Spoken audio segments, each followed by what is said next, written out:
morning, everyone. Once again, it's Wednesday morning. It's time for our In Conversation with here at the Web Guys. Today is a slightly different stream today because today we're talking to David Alan Taylor, and we're going to talk about his daughter Sue, and in the name of Sue. We're going to talk. It's going to be perhaps a little bit somber instead of being business minded today, but today I'm really looking forward to this because it's a really important message we're going to be talking about today. So first and foremost, everyone who's coming in to join our stream today, welcome to our Wednesday Live. David, good morning. Welcome. Thank you very much for joining us today. Please tell the world who you are, and then we're going to dive into it.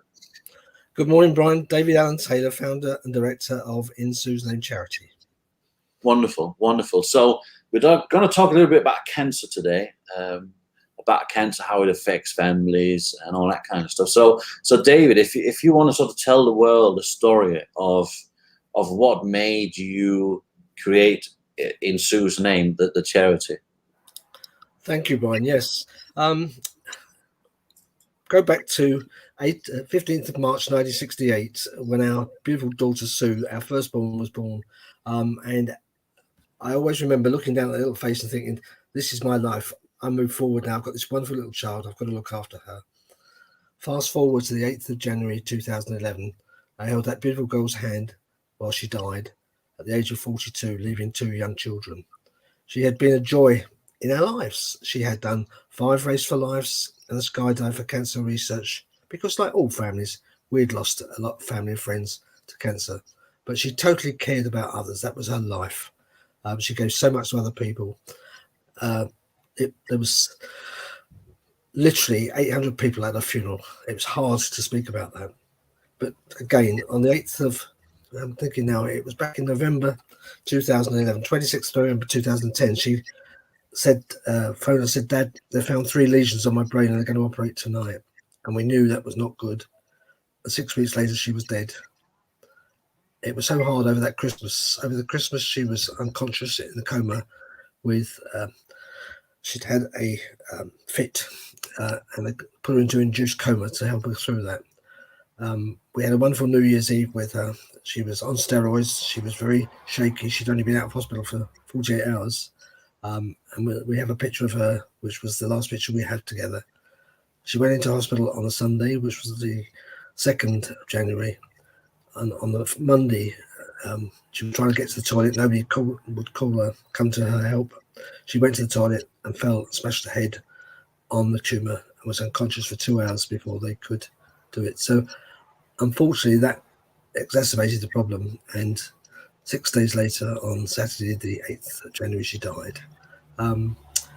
She was the light of our lives. She was my best friend. She wasn't just a daughter, because every day she'd phone me or I'd phone her.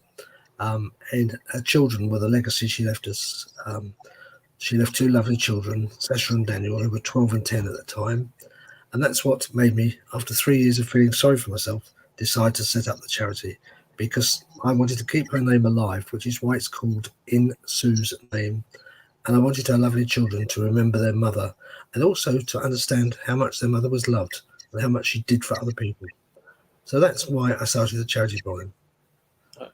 Okay, that's obviously terrible. It's a terrible, sad story. As you said, this kind of story is one that a lot of us is familiar with. I just want to, before we get deeper into it, I just want to remind everyone that if people are in any way touched by David's story today and want to give, then David has a Facebook page. He also has, as you can see in the ticker just below, he does have a website where you can go in and you can be part of it. You can donate and all sorts of things. So I would encourage everyone to go and have a look at that. Also, to anyone who's watching, who's coming in and out of the stream today, if you have any question about charities and cancer research and stuff, then please put your comments and your questions in, and we'll do our very best to try and answer them. If we can't answer them during the live show, then we will come back to you all with an answer after. So that's obviously a terrible thing, David, for to happen to any sort of family. So, and you sort of mentioned that you were grieving for a few years before you sort of moved the charity forward. So how long has this charity been going on, and what's it actually supporting? What's the main purpose of the charity that you set up? When Sue died, I found that, well, I knew there were 2 other young people in our parish at the same time in the same hospital, and all 3 died. One was 34, one was 40, and Sue was 42.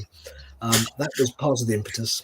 The second was that I found that more young people under 40 died from brain tumours than any other form of cancer, and yet it got less than 1% of government funding. It's massively underfunded, and yet it takes young children. I've got 2 families I'm trying to support at the moment through friends. One is a 10-year-old boy, and the other is an 11-year-old girl, both with terminal brain cancer. It's terrible that children are taken away from their parents, and that also parents in their 30s and 40s die, leaving young children. This is what I'm fighting against. I'm trying to create awareness of the disease. I'm trying to raise funds. But what we do with the charity, the question you asked, we set the charity up back in 2014 with a golf day. I got 3 of my friends from my church, all Irish lads who were golfers, 2 of their wives, and another lass who'd lost her father to brain tumours, and they organised a golf day for me, which raised £12,000. Wow. We had 2 more golf days, which raised about £10,000 each, and then we decided the charity had already been set up. We had a charity number, we had trustees, we had patrons, that we would actually launch officially. We give every penny we get to the Blizzard Institute in Whitechapel, which is part of the Queen Mary's University Hospital Trust. And they researched the glioblastoma, which is a stage 4 cancer that Sue died from. We wanted it to be in London, where we were based, and we wanted it to be something which would resonate with Sue and her friends who died from the same disease. So what we do there is we take families who've lost loved ones and our helpers, our volunteers, up to the Institute twice a year, and they meet one another. They get a chance to share their experiences. They get refreshments. They then get a tour of the wonderful laboratory. They get an address from the director who tells them about the progress that's been made. They get a chance to meet our research student who we sponsor. And then they have a wall of hope, which is a large magnetic board. And we have a little metallic tile created with the name of their loved one, date of birth, date of death, which they then, at the end of the tour, put up on that wall of hope that stays there for 3 years. So it gives them a bit of closure, Brian. It gives them a chance to feel that they're part of something more. If they wish to get involved with the charity, they're welcome to, but we don't push anybody to do that. A lot of those people have now taken part in our challenge events. They've helped us with events. They've put us in touch with others who've lost loved ones. But that's the main force. That's where we give our money. Apart from our public liability insurance that has to go through the charity, every other penny I pay all expenses. So people will have the satisfaction of knowing that all of the money goes directly to that research, not to any salaries, not to any buildings, not to any expenses. All of my marketing, which I paid for in the past, is now done pro bono by wonderful people. People have come to me like you came to me and offered help to the charity. And I sincerely believe that my angel Sue is always on my shoulder. She always brings me good people who want to help me in different ways. Social media, events, financial support. It's absolutely wonderful. There is a lot of love out there, a lot of caring. There are people who've lost loved ones who want to share our story. I think you're touching a few, really salient points. I think the transparency and the fact that people know that they can trust in that the money goes to the right place, to the right thing that they want to support. I think that's a big element. And as you say, so many of us, if not all of us, has been touched, perhaps not in the same way, but in a similar way of what's happened to you and your family. So tell me a little bit more about these specific events, because nature of the beast is that we all enjoy doing different things. You mentioned golf and skydiving and stuff. So tell me the sort of the breadth of the different things that you've done to raise funds. Right, we've had 6 golf days, but of course the last 2 years we've not been able to have one. But that was the foundation. But since then, we've had 2 Greek nights, charity nights.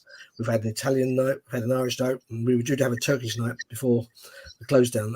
A lot Is that a food thing? Is that, so you talk Greek and Italian? Is that a food thing, or? It's the lot. We have a Greek band, a Turkish band, Irish. We had one of the top Irish bands, and I try and get a sponsor for the band and a sponsor for the event. The 2 Greek nights have raised £36,000 between them. Wow.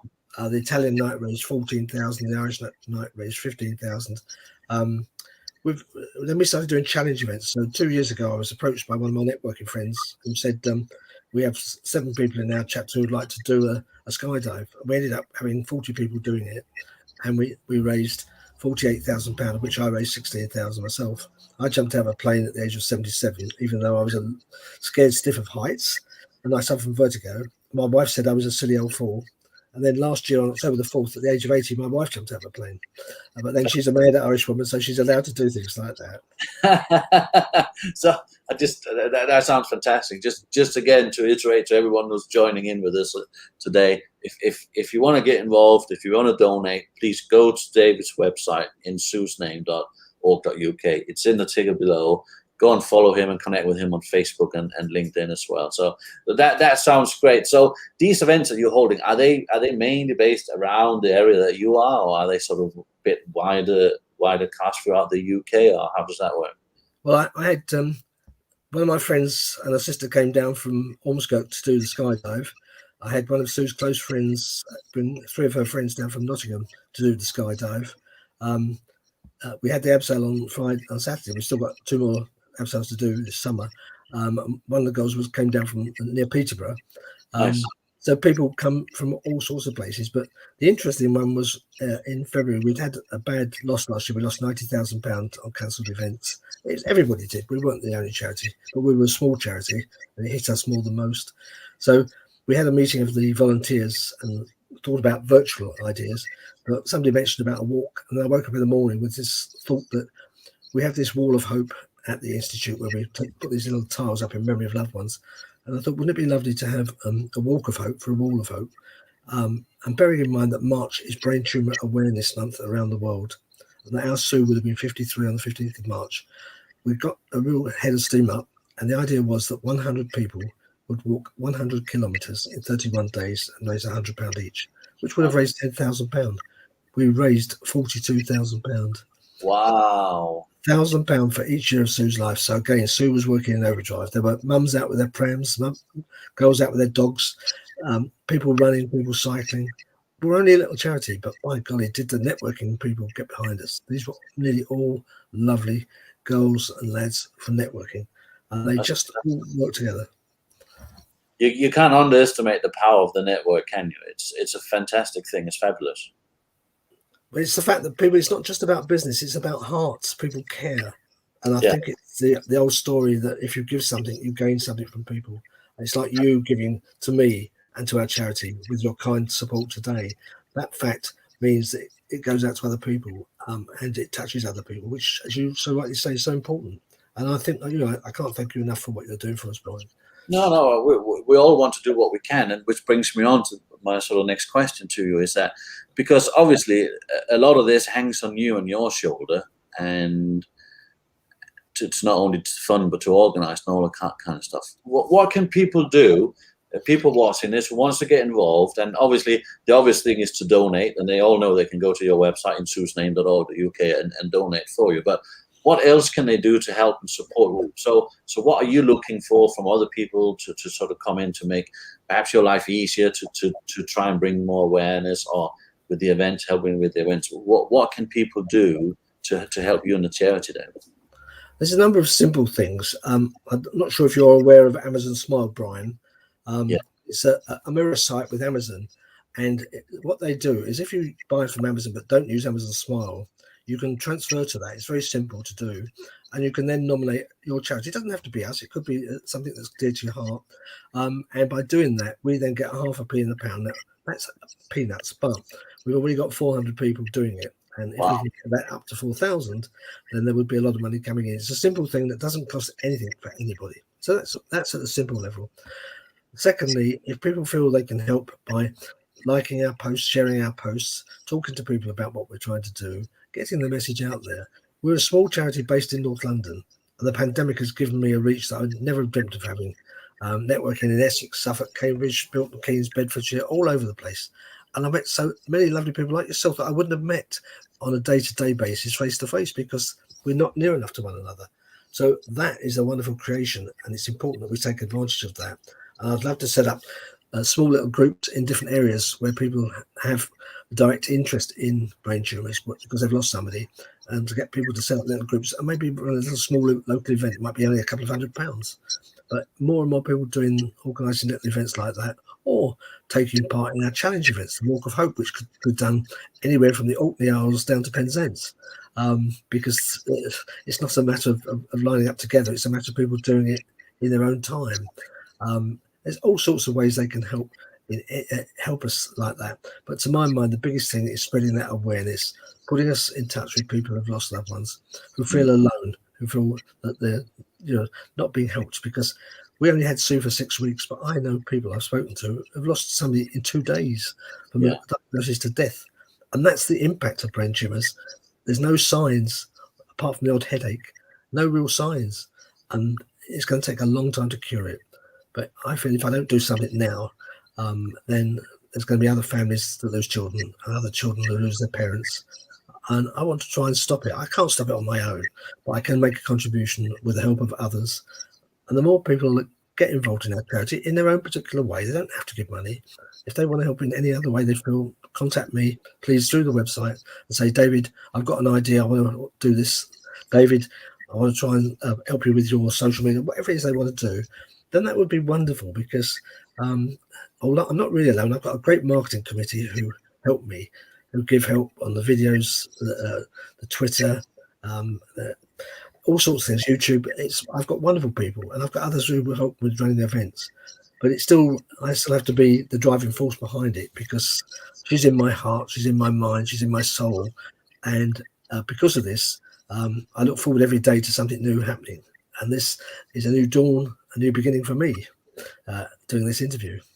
No, that's wonderful. I think people would say that, why are we having this conversation on a business network channel radio? But I think this is really important, because there's more to life than business. As business owners, we are people. We are affected by the same things. But I think mainly, there's many reasons why I wanted you to come on today. Obviously, one of them is because I felt that maybe we could help you spread the word a bit, but also because we have, as business owners, very large networks. We know a lot of people, perhaps not as close as we ought to, but we know a lot of people. We're connected to a lot of people. So I would challenge anyone who watches this to have a think about 2 or 3 names that you can all think of that could be helpful to David and his charity. I certainly got a couple of names in my mind right now that I'm going to tell David about as soon as this stream is done, that I think could be very helpful for David and his fantastic cause here. So I would challenge anyone that watching this to have a think about 2 or 3 names, connections that you might have that you can reach out to that could be helpful in spreading out David's good message, and perhaps help as well with some of the stuff that he needs help with. So please come forward. Don't be shy. I think one thing we should have learned from the pandemic is that life is far too short, and if we can, we should really try and help each other as much as we can. One thing I do need help with, I've been trying for the last 4 years, Brian, is I would love to get a couple of charity ambassadors to represent us, people in the sporting field or people in the entertainment field who might have an affinity to it. I've been trying to get through to Paul Young, because Paul is a local lad who lost his wife tragically at the age of 46 after fighting brain tumours. If I can get people like that who have suffered but want to help us and act as an ambassador for our charity, it's really a matter of just promoting it through their social media, maybe once a year coming to a dinner. It's because that the power of that sort of following. Of course. I've got some good followers on Twitter, on Instagram, and LinkedIn, like Monty Panesar and David Hay and people like that. But they don't actually follow my. They're part of it, but they don't post. Yeah, I understand what you're saying. So again, I can only plead to anyone who's watching this: if you are in any way connected to Paul Young, then please reach out. If you think that you can facilitate the connection there between David and Paul, and then please reach out and try and help us to facilitate that. So I think that's wonderful. It's all great stuff. It's all obviously a very sad story, but the fact that that you in your sort of senior years are picking up this mantle and driving this forward as much as you can. Just one final question before we finish off here today, David. How much money have you actually raised in the years you've been doing it? And what's your ultimate goal? What's your target? What are you running towards? I don't know that was going to be the next question. I was just lining it up in my mind. We have raised nearly 350,000 towards our £1 million target. Wow. We sponsor research students at the institute there. I'd love to get that £1 million target. I've got a bargain with my Sue on the basis that I've said I'll get it by 2027. If I haven't got there, she won't let me get back up to heaven. So she'll send me back down again and say you haven't done the job. So I figure I'll get to 999,999 pounds, and then I'll stop doing it. So I won't let any more money go in. So I'll last a bit longer. I'll tell you what. Whatever happens in terms of you reaching that £1 million, she would be looking down, and you should be very, very proud of what you're doing. It's a fantastic thing you're doing, and I certainly want to say thank you for you taking time out of your busy day trying to raise this money to join us here today, so you can tell the story to our audience. It's an important story to tell. So thank you for that, David. Thank you, Brian, because without you doing this for me, I wouldn't have been able to reach out there. Sue sent me to you. God sent me to you. It's amazing what the power of networking and faith does. You take the two pieces together of a puzzle, and there's those people out there who you can reach through those channels. And to my mind, that's a blessing on all of us. Fantastic. Thank you very much. So again, everyone who comes in, who joins this stream today, if you want to get involved, if you want to donate, please go to insuesname.org.uk and explore that, or go to Facebook, connect with David there, or LinkedIn or Twitter.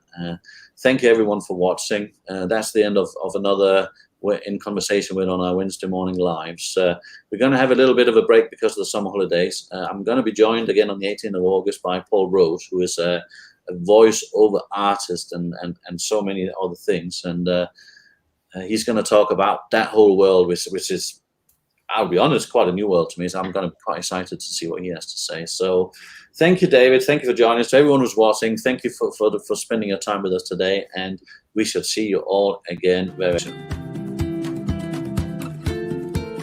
Hi, my name's John, and I'm one of the web guys. I'd like to tell you about our amazing product that I'm certain you'll love.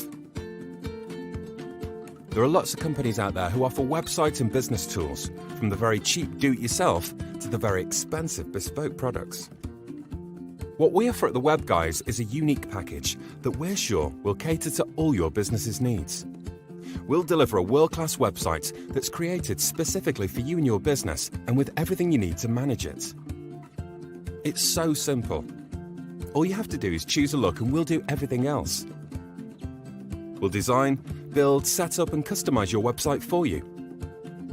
You'll get that agency quality product from £29.99 a month and with no upfront fees to pay. To take advantage of our fantastic product, go to www.thewebguys.co.uk and simply click the Sign Up Now button and follow the instructions, which will only take a few minutes of your valuable time. Once you're done, you'll get all this plus lots more, and from only £29.99 per month. So, what are you waiting for?